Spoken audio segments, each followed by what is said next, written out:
What's good, guys? John the Chief here. Now today I'm going to be telling you about how to get perfect scores basically and how exactly score works in Call of Duty Ghost Extinction mode. I know I did a previous video about this earlier, which now through a lot more testing and researching, I think I have scored down to a science. I was correct in everything in that previous video, but there was a lot of information I was missing. So I'm here to tell you about it. First things first is that we're going to start from the very top for how scores calculate, which is drill protection. Drill protection is calculated by amount of damage done to the drill. So it doesn't matter if you're an engineer and you place it and get it to 125 and then it goes down to 100. That's the same as someone placing it at 100 and it goes down to 75.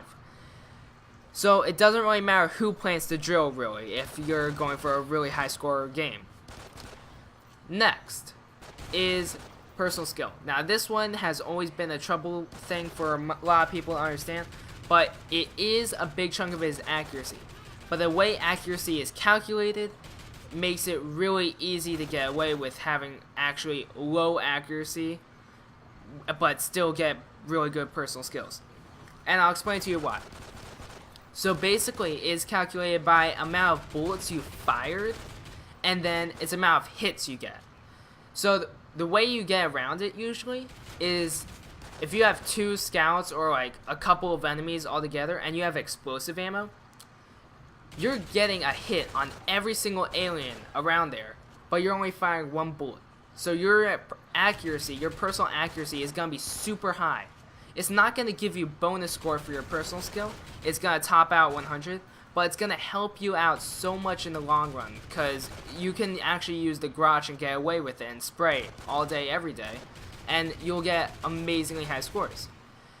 But that is only part of personal skill. The biggest part is actually not getting hurt. Every single time you get hit, it lowers your personal skill. And it's weighted. So if you get hit by a scorpion, that takes off 500 to 1,000 of your score right off the bat. And that just devastates any high score potential. If you're going for a flawless run, you cannot get hit by a scorpion. In the background, you see me playing Point of Contact with 4 relics, and this is me getting next to flawless runs. But you see here, I'm doing my best to get rid of scorpions as soon as I can. So just keep that on the side note while watching the gameplay. But for personal skill, you cannot get hit by scorpions. A scout takes off nibbles of your personal skill, but they stack really fast. Hunters, they take off a bit more than scouts, but in the end, what really matters about your personal skill is going to be those scorpion hits. If you want to get around the way that hunters and scouts hurt you, is if you're running armor, if you have armor on, the amount of score that's chipped off of you, it's so small, it's barely noticeable. So you need to have armor on all the time. If you're running a 5-rail co-op game, have a friend running armor because you cannot survive without armor. Your score will just drop so much. And that is basically it for personal skill. Next one is teamwork. Teamwork has always been a big debate over what exactly classifies for it, but I've used Excel spreadsheets, noted everything that we've been doing, and this is what I basically found out.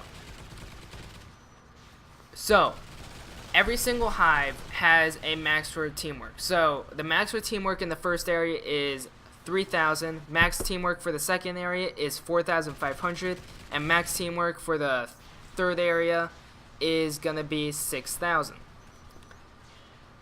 Now, you get a third of that right off the bat for doing nothing. You get a third of that teamwork for absolutely nothing.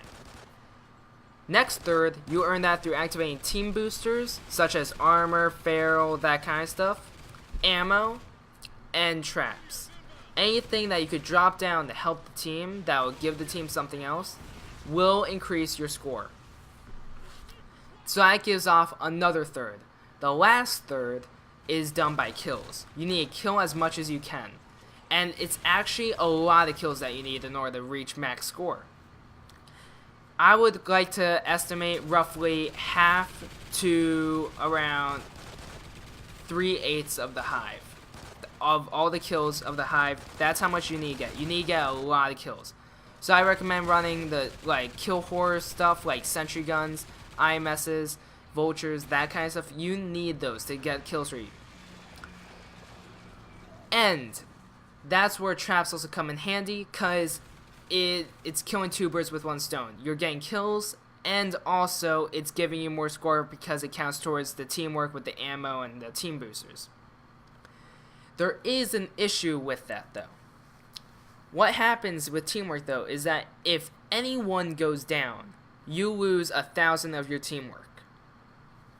So if you're running 5 relics and you want basically a flawless game, as high of a score game as you want nobody to go down.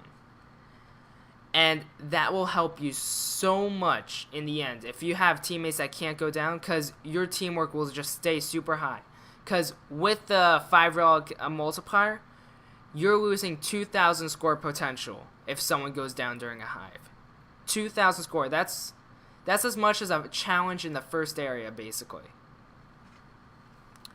So you need to get really good teammates while running 5 relic games. Lastly is challenge completion. It's whether you complete the challenge or not, that'll add up to your score, and they go a long run. If you fail a single challenge, that could be anywhere up to 5,000, I think, score that disappears off your record. Clean. It's just gone. You can't get that. So whenever you're going for a really good high score game, you gotta get a completionist. Now, for the relics. What relics do is that they are multipliers. 1 relic is a 1.2 multiplier, 2 relics is a 1.4 multiplier, 3 relics is a 1.6 multiplier, 4 relics is a 1.8 multiplier, and 5 relics is a 2 times multiplier. And that helps out your score a shit ton. Now last, I'm going to give you my advice for how to prioritize what you should be going for, because this is a lot. And if you're doing all this, it's hard to manage everything you can in about the 2 minutes per hive. So, I have basically a priority list. Number 1 is to guard the drill. The drill is worth the bulk of your points. It's worth the max amount of points that you'll ever receive. So that should be your number 1 priority to do. Second is stay away from scorpions. Kill scorpions as soon as you can and just avoid getting hit, because that'll strip off all your score. Third is challenges. Challenges shouldn't be really the 5 relic player's responsibility. It should be the other 3 players to go for the challenge. The 5 relic guy should be trying to avoid all trouble whatsoever. So that should be third. He should not be really, that shouldn't be his responsibility at all. Number 4, it should be to activate traps, but only activate the traps hotspots. So basically, if this was point of contact in the second area, you want those 2 fences. If this was nightfall, you want the electric fences in the third area. Next is accuracy. I would say focus on accuracy. If you shoot even a little bit, that means you need to go all the way for that hive and be shooting most of that hive.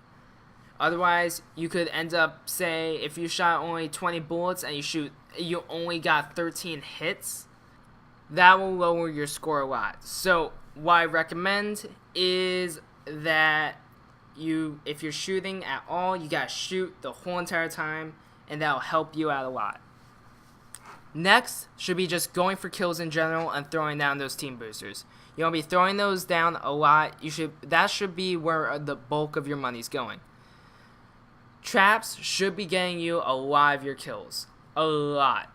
Emphasis on a lot. You need to pick the right kind of traps, and you gotta make sure that they're running into it. Don't waste your money on stupid traps that are really far away from the drill where nobody goes to. You wanna be hitting the hot spots, because then getting kills is gonna be really easy, because those traps are doing it for you. And that is basically it for score. Tell me if this really helped you out a lot. I spent a lot of time figuring all this out, and thank you for watching. See ya.